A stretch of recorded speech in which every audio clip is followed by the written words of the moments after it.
Hello, everyone.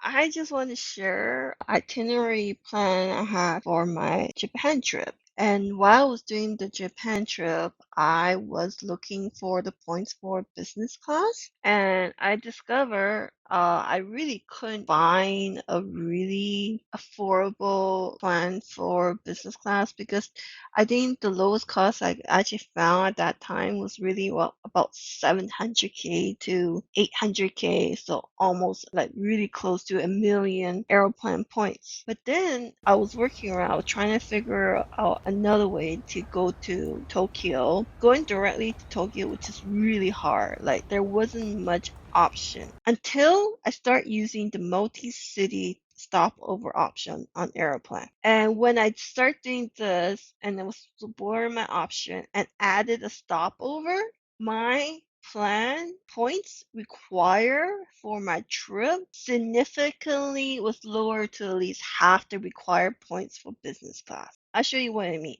So I did a round trip and I want to go from Toronto to Tokyo. That is my itinerary plan. Before I was trying to go for May, but almost all of May business class already all been booked. So there's no hope anymore. So I went into June now. June is about for 3 weeks and everything, right? But I want a range of dates to give me options to come back. So I'm gonna do a little over 3 weeks, and I'm gonna book for Aeroplan. And so this is a go. So we're gonna check the points.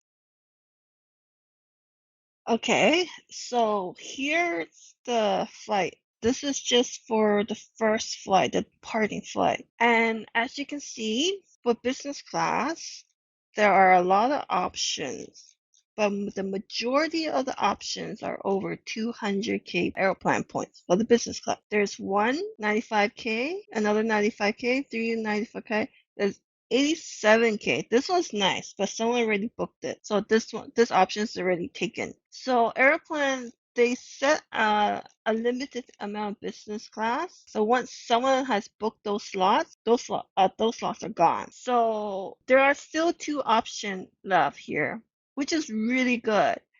Usually I don't really see many options, so the fact there's like three options under 100K is like incredibly good. But the majority of it is over 200K. If you check the other date, I do believe some days are better than others. So at least on Tuesday there are like 75K, which is really great. So this is one person and this is the first flight. But as you can see, the majority of flights to Japan, really on business class, is over 200K, even up to like 400K.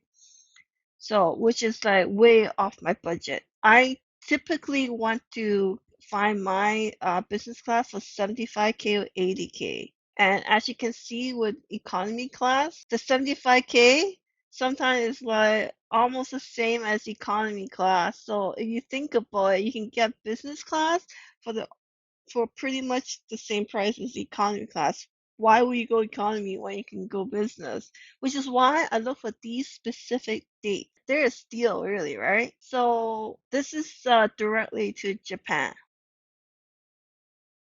For the departing flight, it wasn't really a problem to find any flight for less than 100K. The problem really was the return flight. The problem really was the return flight. I had such a hard time finding an affordable flight back on business class. It was almost impossible to find one. If you take a look at all the options for business class right now for the return flight, as you can see, there was only one option here, and someone already booked it. All the other options was like pretty much close to 300K.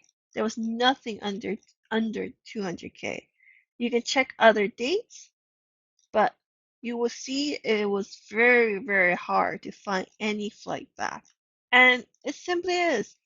Japan's a very popular destination. A lot of people go to Japan. And the price point for these airplane points reflect that popular destination. There was only one price discount here for 87K, and someone already booked it. So whoever booked it, you are extremely lucky. That person must have booked early, early. There's the return flight was it's so hard to find a flight back for cheap.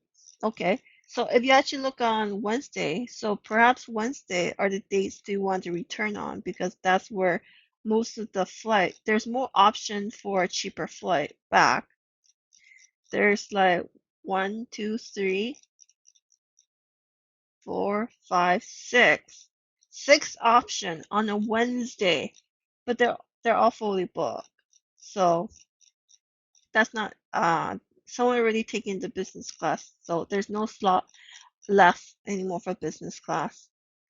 So June, right now we're in March, and June is pretty far, but when you're booking for business class, that's not that far off. This is pretty late already. So any other option? I guess only Wednesday really have any significant deals on the return flight.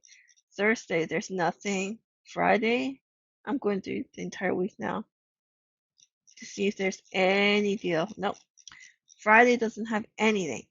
So if I had to choose the cheapest option, which was under 200K, so it will be 266K.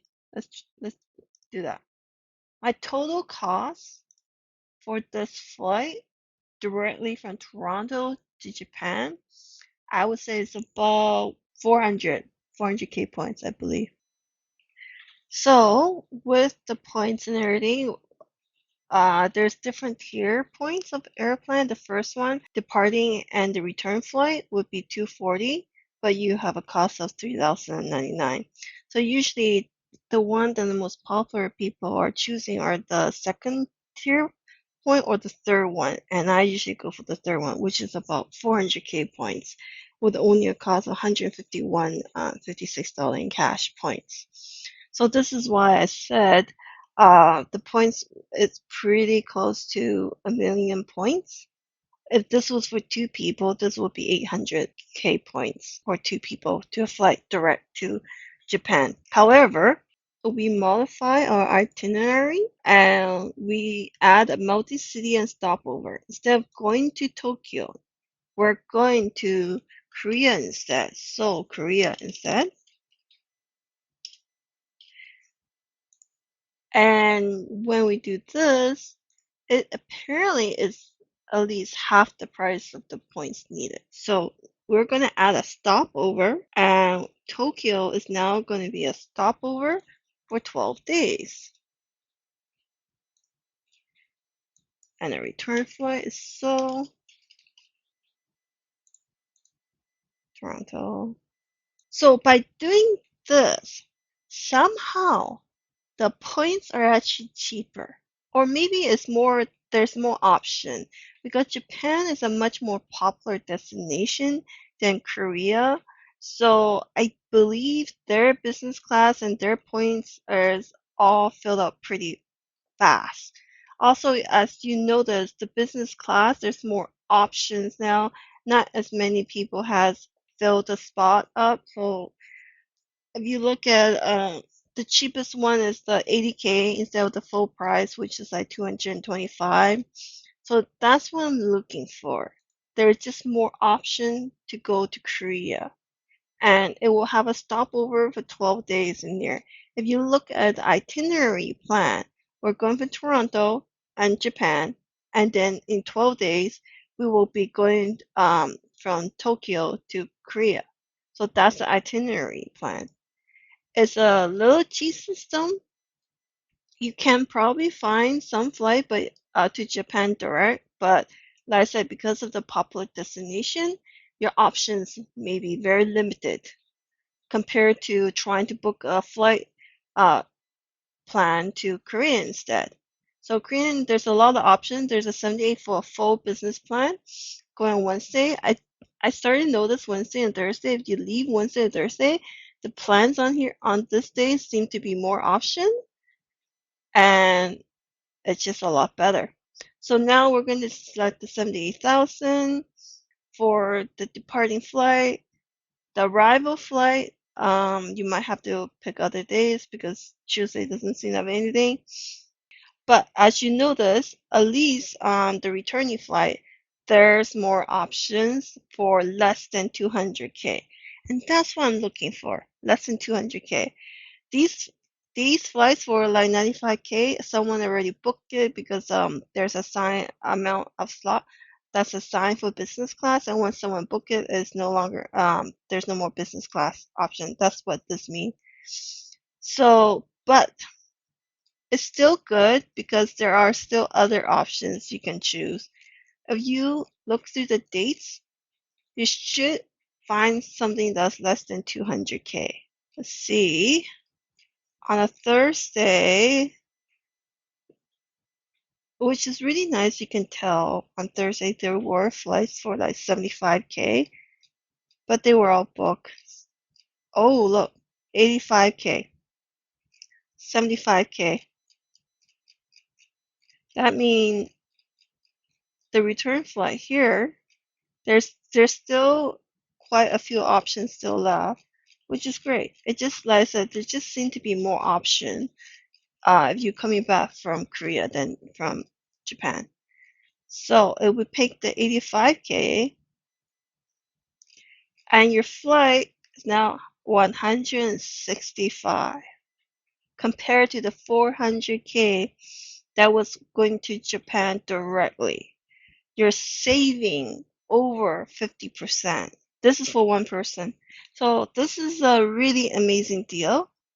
This is a really nice trick. I don't know why going to Korea with a stopover in Japan is so much cheaper because distance-wise, I guess distance-wise, Korea is much shorter, so that might account for it. Or it could be or it could be the popularity of the destination. Like I said, Japan is just a much more popular tourist destination than Korea. So there's more options for you to choose. And I believe if you actually look at the amount from 400K to 165K, that's an immense difference. That's a lot of points you save. I was able to get a flight to using this technique to Korea to Japan for two people, 500K total using the third tier option. So that was perfect for me. I hope this helped for other people. Oh, one more thing. If you were trying to look for dates that could have a lot of discount, I would highly suggest you go to the special offer page on Air Canada. In the special offer, you're going to see dates. What you want to look for are these dates for the destination that you're looking for. So, and you need to pinpoint certain dates to look for to see what kind of, whether those days will have those cheap business class points. I would highly suggest you put these dates in while you're searching for your destination flight plan. Use these dates because these dates they're actually telling you on economy there are deals already for these dates. So you have a higher chance that business class, for at least the point system for business class, would be only 75K or 80K.